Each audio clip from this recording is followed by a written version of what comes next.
पाहताय प्रहार टीव्ही, सत्यमेव व्रतम। उपमुख्यमंत्री अजित पवारांच्या निधनानंतर त्यांची पत्नी सुनेत्रा पवारांकडे उपमुख्यमंत्री पद सोपवण्यात आलेलं आहे। 30 जानेवारी रोजी सुनेत्रा पवारांनी उपमुख्यमंत्री पदाची शपथ घेतली। अजित पवारांनंतर कोण या प्रश्नाला सरकारच्या लेखी जरी सुनेत्रा पवारांच्या माध्यमातून उत्तर मिळालं असलं तरी पक्षाला अद्याप अध्यक्ष प्राप्त झालेला नाहीये। अजित पवार हे उपमुख्यमंत्री म्हणून राज्याच्या कारभाराचा गाडा हाकत असताना स्वतःच्या पक्षाचे अध्यक्षही होते। त्यामुळे त्यांच्या निधनानंतर पक्षासाठी फार महत्त्वाची असलेली ही पोस्ट कोणाकडे सोपवायची या संदर्भात जोरदार चर्चा सुरू आहे। सुरुवातीला सुनील तटकरेंपासून ते अगदी प्रफुल्ल पटेलांपर्यंतच्या नावाचीही चर्चा झाल्याचं पाहायला मिळालं। मात्र नंतर अनेकांनी हे पद पवार कुटुंबाकडेच राहील असं सांगितलं। मात्र आता पवार कुटुंबामध्ये हे पद कोणाला द्यायचं यावरून कुटुंबातील सर्वात ज्येष्ठ सदस्य असलेल्या शरद पवारांचं मत आणि पक्षाच्या नेत्यांचं मत वेगळं असून यावरून वादाला तोंड फुटू शकतं। अजित पवार यांच्या अपघाती निधनाला शुक्रवारी 10 दिवस पूर्ण झाले। अजित पवारांचा दशक्रिया विधी खासगीमध्ये करण्यात आला।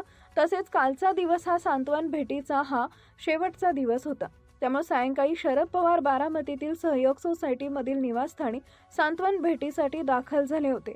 परवा आणि काल शरद पवार उपमुख्यमंत्री सुनेत्रा पवार यांच्या बारामतीतील सहयोग सोसायटीमधील निवासस्थानी सांत्वन भेटीसाठी दाखल झाले होते।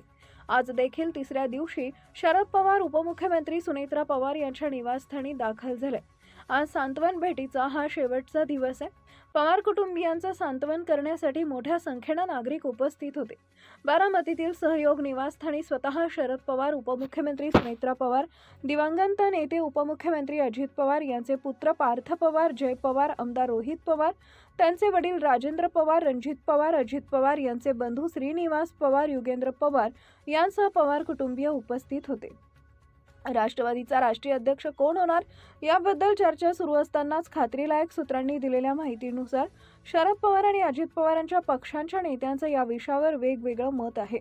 शरद पवारांनी पार्थ पवार हेच राष्ट्रीय अध्यक्ष असावेत असं आग्रही आहेत।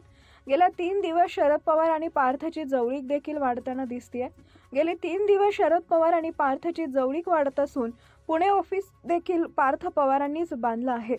नरेश अरोरा यांना राजकीय सल्लागार म्हणून नेमण्याचा निर्णय देखील पार्थ पवारांचाच आहे।